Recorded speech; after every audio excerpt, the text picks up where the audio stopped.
রাস্তা দিয়ে যেতে যেতে সিটি সেন্টারে যাওয়ার সময় এইগুলো বিক্রি হচ্ছিল, এই কর্নারগুলো বিভিন্ন ধরনের ছিল। তো আমি একটা এরকম কিনেছি আর এরকম একটা কিনেছি, বেশ ভালো লাগলো দেখতে কাছে। আর শাড়ি তোমাদেরকে দেখাই, আমি শাড়ি কিনেছি একটা, অনেকদিন শাড়ি কেনা হয়নি, সেই জন্য সেলের শাড়ি নয়, কারণ এখনো সেল সেভাবে চালু হয়নি। সেলের শাড়িগুলো না দেখলাম খুব একটা মানে পছন্দ হচ্ছিল না, মানে ওগুলো কী বলো তো, ওগুলো কালেকশানগুলো একটু পুরোনো, ওগুলো ওরা আউট অফ স্টক করছিল, তো আমার পছন্দ হয়নি। তো সেলের বাইরে আমি কিনেছি। ব্ল্যাক শাড়ি আমার ওয়ার্ড্রপে খুবই কম ছিল, তো ওই জন্য ব্ল্যাক কিনেছি। এই হচ্ছে শাড়িটা, এই হচ্ছে শাড়িটা তোমার এরকম চওড়া। পার আঁচলটা দেখাই তোমাদেরকে, দাম কাছে নিয়ে দেখা।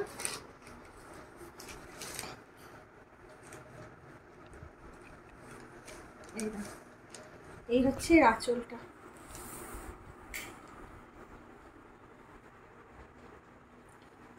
আর দুটো ছাপা শাড়ি কিনেছি শাশুড়ি মায়ের জন্য, দেখাচ্ছি। তো কেমন শাড়িটা হয়েছে জানিও। ব্ল্যাক শাড়িটা আমার তো বেশ ভালো লাগলো, একটু অন্য ধরনের ইউনিক লাগলো। এই হচ্ছে কেনাকাটা আপাতত। এটা হচ্ছে একটা ছাপা শাড়ি, এরকম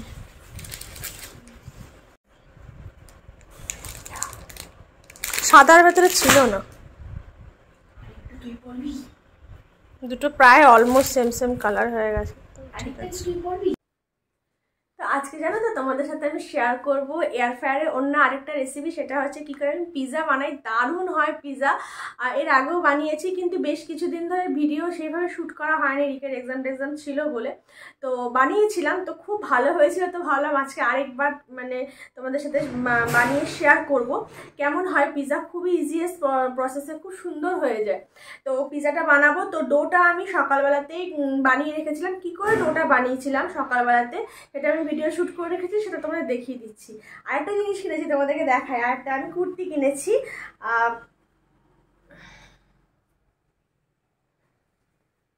এই দেখো, এরকম পুরো সুতো দিয়ে এরকম কাজ করা রয়েছে পুরো কুর্তিটা জুড়েই। আর তার সাথে আমি এরকম একটা লেগিংস কিনেছি। তো এই হচ্ছে ব্যাপার। তো চলো তোমাদের সাথে আগে শেয়ার করি যে আমি কি করে ডোটা মেকিং করে রেখেছি। সকালে বানিয়ে রেখেছিলাম, কেন কিছুক্ষণ কিন্তু মানে ডোটাকে তোমার রেখে দিতে হয়, রেস্টে বেশ কিছুক্ষণ রাখতে হয়। তো বিকেলবেলার দিকে বেরোবো, রিকের এই পড়া ঠড়া থাকে বলে সেই জন্য ভাবলাম যে বানিয়ে রেখে দিই, সকালটা তার নিশ্চিন্ত এসে ফটাফট আবার বানিয়ে নেবো। তো চলো আগে ডো মেকিংটা তোমাদের সাথে শেয়ার করি, তারপর রেসিপিটা তোমাদের সাথে শেয়ার করছি। তো আমি বেশ খানিকটা ময়দা নিয়ে নিয়েছি, তার ভেতরে কিছুটা নুন নিয়ে নিলাম, দিয়ে খুব ভালো করে নুনটা মিশিয়ে দেবো। এই যে ইস্ট, 1 চামচের মতো ইস্টকে আমি প্রায় ঘন্টাখানেক একটু উষ্ণ গরম জলে ভিজিয়ে রেখেছিলাম। দিয়ে এবার ইস্টটাকে আমি দিয়ে দিলাম এর ভেতরে, দিয়ে খুব ভালো করে সমস্ত ইনগ্রেডিয়েন্টগুলোকে মিশিয়ে নেব। অল্প অল্প করে জল দিয়ে আমি ময়দাটাকে মেখে নেব। ময়দাটাকে কিন্তু খুব টাইট করে মাখবে না, মোটামুটি একটু সফট ডো হবে এটা। তো দেখো এরকমভাবে আমি হাতে করে করে মিশিয়ে নিচ্ছি, আর এক হাতে ক্যামেরাতে একটু অসুবিধা হচ্ছে, তো অল্প অল্প একদম জল দিতে দিতে আমি ময়দার সফট ডোটা বানাবো। ডো আমার তৈরি হয়ে গেছে, আর দেখতে পেয়েছো ডোটা একটু চ্যাট চ্যাটে রয়েছে, কিন্তু ঠিক এরকমভাবেই কিন্তু মাখবে, খুব স্মুথ কিন্তু ভাবে আমি মাখিনি। তো এরকম চ্যাট চ্যাটে করে ব্যাস, এবারে আর কিছু না, এটাকে খুব ভালো করে এয়ার টাইট করে আমি রেখে দেবো। আর একেবারে সন্ধ্যাবেলাতে আমি তৈরি করব পিৎজাটা। চলে এসেছি সন্ধ্যাবেলাতে, দেখো ডোটা কতটা মানে ফুলে গেছে, আর এরকমভাবে দেখো দেখেই বুঝতে পারবে একটা কেমন মানে ছিদ্র ছিদ্র হয়ে যায় ডোটা। তো এবারে কি করব, আমি খানিকটা ময়দা আস্তে আস্তে করে মেশাবো হাতে করে, অল্প করে করে, আর খুব ভালো করে ময়দাটাকে না ঠেসতে হবে। খুব টাইট ডো হবে না, আবার খুব মানে সফটও হবে না। তো দেখো এটা মানে অত্যাধিক সফট হয়ে গেছে। তো এবারে ময়দা দিয়ে দিয়ে খুব ভালো করে নিচে ফেলে আমি সুন্দর করে এই ডোটাকে তৈরি করব। পেপারকে আমি শেপ করে কেটে নিয়েছি, এবার এটার মধ্যে আমি একটু অয়েল ব্রাশ করে দেবো।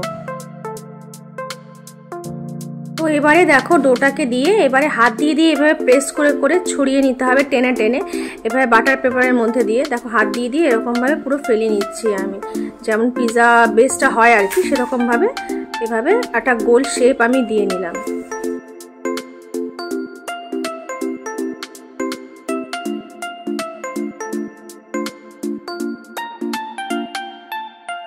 হয়ে গেছে, এবার আঙুল দিয়ে দিয়ে এভাবে আমি প্রেস করে দিচ্ছি, তাহলে জিনিসটা খুব সুন্দরভাবে বেকড হয়। ব্যাস এবার সুন্দর করে সাজাতে হবে। তো পিৎজা সস আমার কাছে শেষ হয়ে গেছে, তো আমি সেজওয়ান সসটা দিয়ে দিচ্ছি, এটাও তোমরা ইউজ করতে পারো। আর যদি পিৎজা সস থাকে তাহলে তো আরোই ভালো হয়। একটুখানি পিৎজা সস দিয়ে দিলাম, দিয়ে ব্যাস এবার একটা স্পুনের সাহায্যে আমি স্প্রেড করে দেবো সসটাকে খুব সুন্দর করে। ঘরে না কেউ পেঁয়াজ ক্যাপসিকামটা বেশ কচকচ করে এরকম কেউ পছন্দ করে না, তো আমি হালকা একটু তেলের মধ্যে নুন দিয়ে আমি একটুখানি জাস্ট সতে করে নিয়েছি যাতে মুখের মধ্যে না লাগে। তো পেঁয়াজ আর ক্যাপসিকাম আমি দিয়ে দেবো, দিয়ে খুব সুন্দর করে সাজিয়ে নেবো। তোমরা যারা পছন্দ করো তারা কিন্তু এমনি মানে কাট করে নিয়ে ডিরেক্টলিও দিতে পারো। তো আমি এরকমভাবে একটুখানি নুন দিয়ে ফ্রাই করে দিয়েছি, তাহলে বেশ সুন্দর সফট হয়ে যায়, ওটাই আমাদের বাড়ির লোকজনরা পছন্দ করে। এবারে চিজ দিয়ে দেবো বেশ খানিকটা, যতটা চিজ দিতে পারো আর কি, তো সেই মতোই চিজ দেবে। তো প্রথমে নিচের লেয়ারেও চিজ দিতে পারো, তারপরে ক্যাপসিকাম পেঁয়াজও দিতে পারো। তো আমি এক একটা যখন যেটা মানে পেরেছি তখন সেটা সেই রকমভাবে মনে পড়েছে করেছি। তো এবার বেশ খানিকটা আমি মোজারেলা যে গ্রেটেড চিজগুলো থাকে যেরকম, তো ওই চিজগুলোকে আমি দিয়েছি। অনেক সময় যদি গ্রেটেড যেরকম চিজ না থাকে তো তোমরা গ্রেট করেও নিতে পারো। আর এখানে আমার ছিল কিছু চিকেনের কিছু সসেস ছিল, তো আমি আর চিকেন আলাদা করে কষায় নিয়ে সসেসগুলোকে আমি গোল গোল করে কাট করে দিয়ে দিয়েছি। তোমরা কিন্তু চিকেন যদি থাকে তাহলে সেক্ষেত্রে চিকেনটাকে কষিয়েও সেটা দিতে পারো। কিছু আমি কর্ন অ্যাড করে দিচ্ছি এর উপর দিয়ে, মিক্সড হার্ব যার মধ্যে অরিগ্যানো চিলি ফ্লেক্স সব কিছুই মিক্সচার থাকে। তো আমি জন্য সবটা ওই হার্বটাই ইউজ করছি, তোমরা আলাদা আলাদা করে চাইলেও দিতে পারো। তো ইটালিয়ান মিক্সড হার্ব বলো বা মিক্সড হার্ব সবগুলো কিন্তু একই জিনিস। তো ওটা দিয়ে দিলাম, কিছুটা গোলমরিচ আমি দিয়ে দিচ্ছি। এবার এয়ার ফ্রায়ার ট্রেটার মধ্যে আমি ওটাকে বসিয়ে দিলাম, দিয়ে আর কিছুই না 200 ডিগ্রি সেন্টিগ্রেডে আমি দিয়ে দিলাম। আমি 15 মিনিটের জন্য সেট করেছি, বাট 15 মিনিটস আমার লাগেনি এক একটা পিৎজা হতে।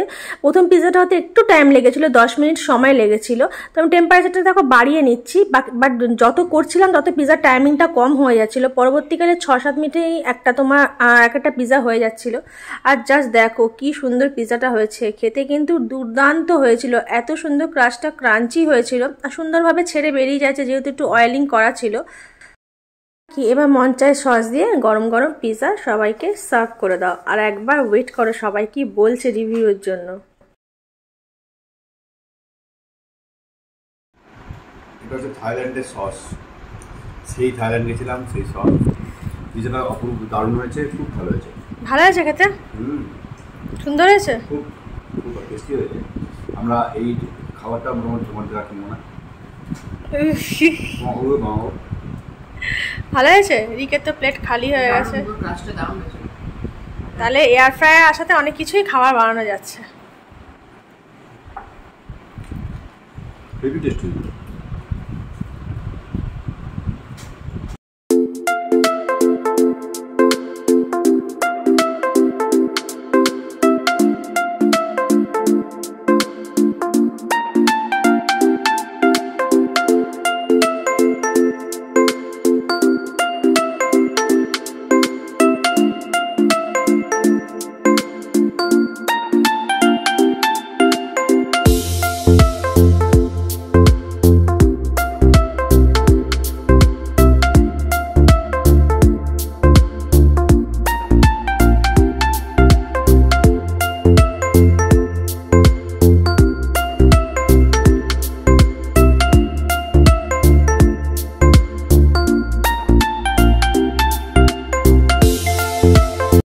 কিন্তু ভীষণভাবে সাকসেসফুল হয়েছি, এত সফট হয়েছে আর ভীষণ ক্রাঞ্চি হয়েছে খেতে। তোমরা কিন্তু অবশ্যই এয়ার ফ্রায়ারে খুব ইজি প্রসেসে বানানো হয়ে যায়, তা আমি নিজেও ভাবতে পারিনি যে আমি এত তাড়াতাড়ি এতটা সাকসেসফুল হব।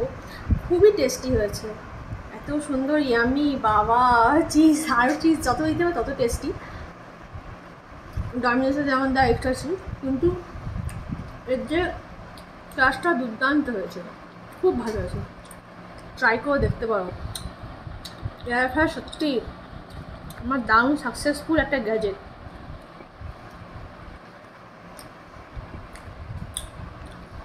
তো চলো আর ব্লগটাকে বড় করছি না, আজকের ব্লগটা এখানেই শেষ করছি। যদি ভালো লেগে থাকে আমার পিৎজা রেসিপি অবশ্যই ট্রাই করে দেখো, আর যদি আমার উপর একটু বিশ্বাস থাকে অবশ্যই দেখো, খুব টেস্টি হয়। বাচ্চাদেরও ভীষণ ভালো আর বড়দেরও। মানুষ খুব একটা পিৎজা ভালোবাসে না, বাট এই পিৎজাটা মানুষ খুব ভালোবেসে খেয়েছে। তো চলো আজকের ব্লগটা এখানে শেষ হয়ে, যদি ভালো লাগে লাইক কমেন্ট যদি সাবস্ক্রাইব আমার চ্যানেল যারা এখনও পর্যন্ত সাবস্ক্রাইব করনি, tata bye bye, good night, sweet dream. সবাই ভালো থেকো, সুস্থ থেকো, love you all. while I was in the mall, walking around acting right now. I ain't tryna tell you what to do, we're tryna play